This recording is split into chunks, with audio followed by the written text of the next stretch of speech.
টি-20 বিশ্বকাপ 15 সদস্যের দল ঘোষণা করেছে বাংলাদেশ ক্রিকেট বোর্ড। ইনজুরি আক্রান্ত পেসার তাসকিন আহমেদ বিশ্বকাপে যাচ্ছেন সহ অধিনায়ক হয়ে। নাজমুল হোসেন শান্ত যুক্তরাষ্ট্র ওয়েস্ট ইন্ডিজ যাচ্ছেন অধিনায়কের কোটায়। উইকেট কিপিংয়ে বিকল্প হিসেবে টিকে গেছেন লিটন দাস। ভালো কিছু না করেও অলরাউন্ডার সাইফুদ্দিনের পরিবর্তে জায়গা পেয়েছেন তানজিম হাসান সাকিব। দলের কাছে খুব বেশি প্রত্যাশা নেই নির্বাচকদেরও। মনির হোসেন খানের রিপোর্ট। মোহাম্মদ নাজমুল হোসেন শান্ত দলনায়ক, তাসকিন আহমেদ ভাইস ক্যাপ্টেন।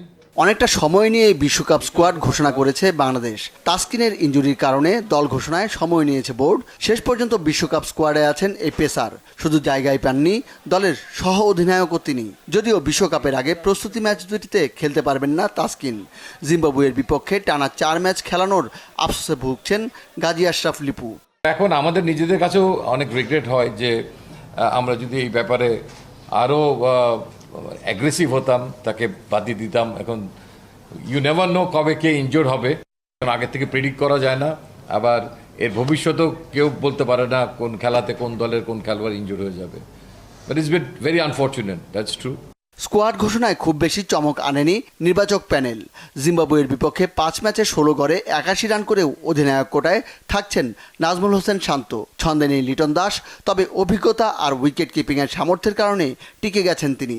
সৌম্যকে দলে নেওয়া হয়েছে ব্যাটিংয়ের পাশাপাশি বোলিং সামর্থ্যের কারণে। টপ অর্ডারে একমাত্র তানজিদ হাসান তামিমই ভরসা দিচ্ছেন টিম ম্যানেজমেন্টকে। অস্বস্তির জায়গা বলবো যে কেউ যদি ফর্মে না থাকে তাহলে একটা অস্বস্তির একটা তো জায়গা হয়, কিন্তু আমাদের খুব বেশি সেখানে অপশন না থাকা উই আর শিওর যে আমরা যা করছি আমরা সেখানে কোনো ভুল করছি কিনা। তো কাজেই আমরা একজন ব্যাটসম্যান জাস্ট রান পাচ্ছে না দেখে যদি আপনি আরেকজন নতুন একটা ব্যাটসম্যানের দিকে যান তাহলে you may commit another mistake. দলের টপ অর্ডারে খারাপ পারফরমেন্স চিন্তার ভাঁজ ফেলেছে নির্বাচকদের কপালে। মিডল অর্ডারে তাওহিদ হৃদয়, মাহমুদুল্লাহ রিয়াদ আর তরুণ জাকের আলী অনিক তাদের বড় ভরসা। এই দল নিয়ে বড় কোনো স্বপ্ন দেখছেন না নির্বাচকরা। টি-20 ক্রিকেটে এখন আমরা ঠিক সেই পর্যায়ে চলে যাইনি যে আপনি সেমিফাইনাল স্টেজে দলটাকে ধরে নিতে পারবেন। যে কোনো কিছুই হতে পারে, তবে সাউথ আফ্রিকার সঙ্গেও যে তাদেরকেও যে হারানো যাবে না সেটা আমি বলি না। হয় তাদের বিলো পারফর্ম করে অথবা আমাদেরকে ওভার পারফর্ম করেই সেটাকে মেক আপ করতে হবে। দলে পেস ডিপার্টমেন্টের নেতৃত্বে তাসকিন, সঙ্গে আছেন মুস্তাফিজ, শরীফুল ও তানজিম হাসান সাকিব। আইসিসিকে পাঠানো বিশ্বকাপ স্কোয়াডে ছিলেন সাইফুদ্দিন, তবে তানজিম সাকিবের সাথে দ্বৈরথে জায়গা হারিয়েছেন তিনি। ডেথ ওভারের ব্যর্থতাই সাইফুদ্দিনের ছিটকে পড়ার কারণ। কিছু পরখ করে দেখার ব্যাপার ছিল, স্পেশালি সাইফুদ্দিনের কেসটাও, যে তিনি কিভাবে ফেরত আসেন, তার পারফরমেন্সটাও একটু অ্যানালাইসিস করার দরকার ছিল। তো সেই আলোকে আমি বলবো যে আমরা আস্থার জায়গা থেকে সেখানে কিন্তু সাইফুদ্দিনকে রেখেছিলাম।